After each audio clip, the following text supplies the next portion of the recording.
Amigos e amigas, dando sequência à série de artigos referentes à construção da Ponte de Niterói ou Ponte Presidente Costa e Silva, apresentaremos nesse artigo 54 outros dados dos processos executivos das estruturas da ponte sobre o mar.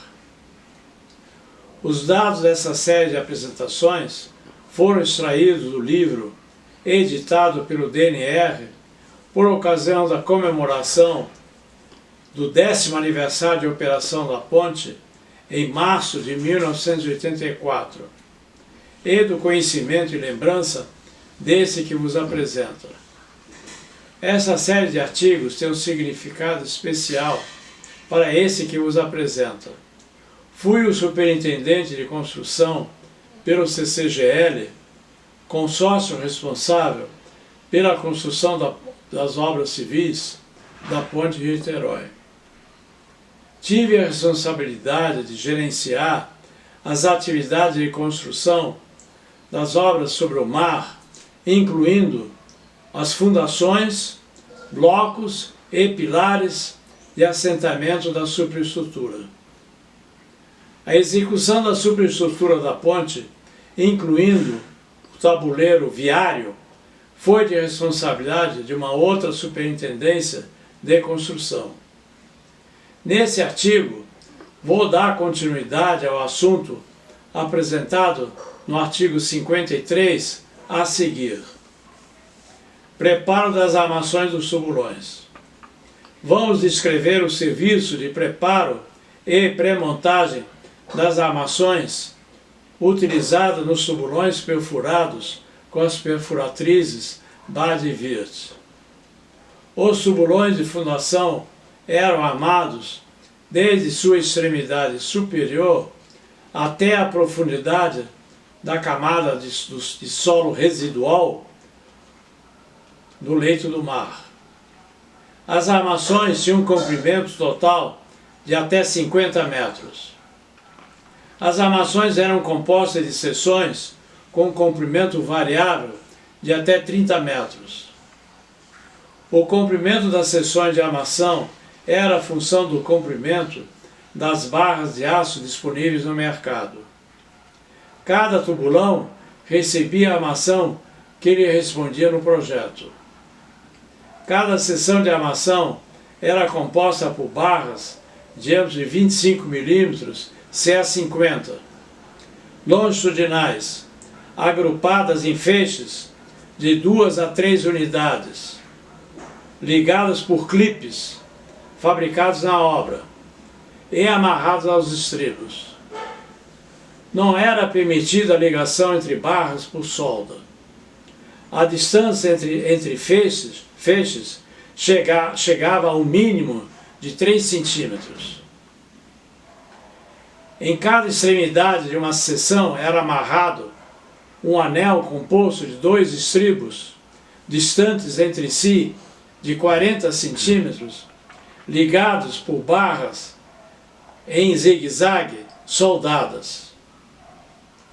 A emenda das seções, ao serem lançadas dentro de uma camisa metálica, era feita encostando os anéis das extremidades das seções adjacentes e ligados com manilhas grandes, também fabricadas na obra.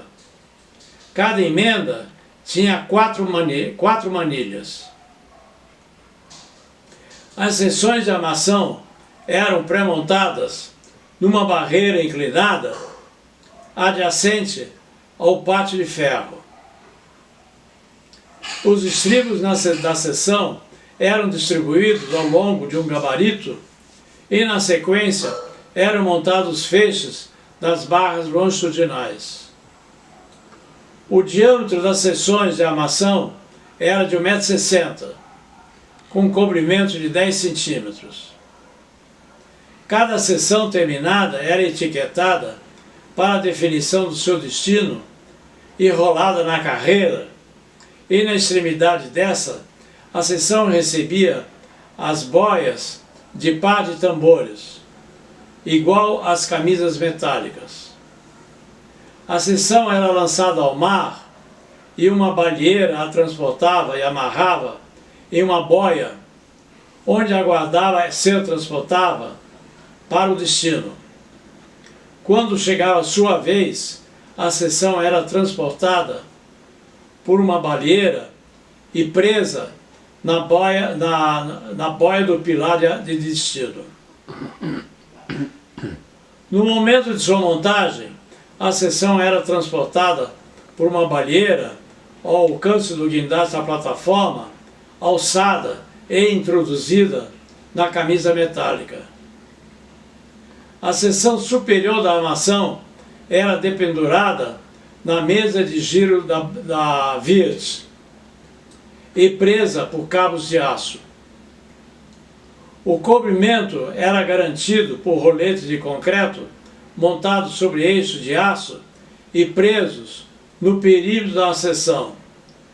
Os roletes eram montados a cada 2 metros ao longo do comprimento da seção.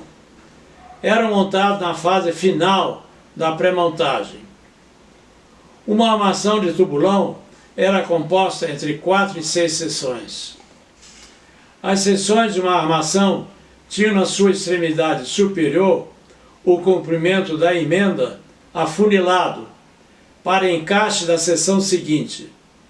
A seção já vinha pré-montada afunilada. O serviço de preparo das barras de aço e pré-armação eram de responsabilidade do engenheiro Ricardo Secondo e do encarregado geral, seu José Petórcia. Preparo do concreto. Vamos descrever o preparo do concreto destinado aos tubulões perfurados com as perfuratrizes Bad e Wirth, tubulões estaqueados e a mesoestrutura, composta pelos blocos de coroamento dos tubulões e pilares. O concreto era preparado por centrais de concreto montadas sobre flutuantes de concreto ou metálicos. Uma central de concreto era composta pelos silos de armazenamento de agregados e areia, silos de cimento, um misturador de eixo vertical e bomba de concreto com mastro. Os silos de agregado ocupavam um costado do flutuante. Adjacente aos silos foi localizada uma plataforma para apoio de uma retroescavadeira JCB, com caçamba de 3/8 jardas cúbicas. A retroescavadeira se deslocava ao longo da plataforma para descarregar o agregado que chegava em barcaças. Os agregados eram embarcados na Ilha da Conceição, em Niterói. As barcaças ficavam amarradas às boias de fixação na central de concreto, de forma que o rebocador retirava uma barcaça descarregada e colocava outra cheia.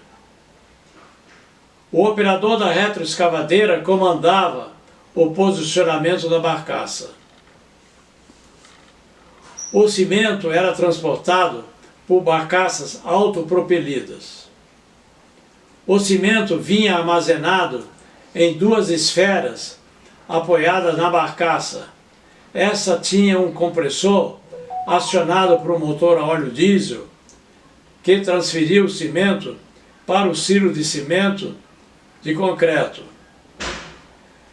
A central de concreto tinha 2 silos com capacidade de 100 toneladas cada um.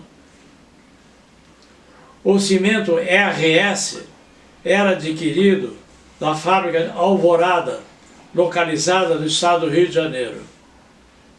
Era transportado a granel e descarregado em silos localizados no cais de minérios do Porto do Rio de Janeiro. Do silo era transportado para as 2 barcaças por meio de ar comprimido.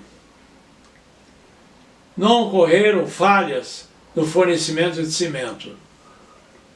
A água era depositada em compartimentos da estrutura do flutuante. Um flutuante de transporte de água abastecia o líquido.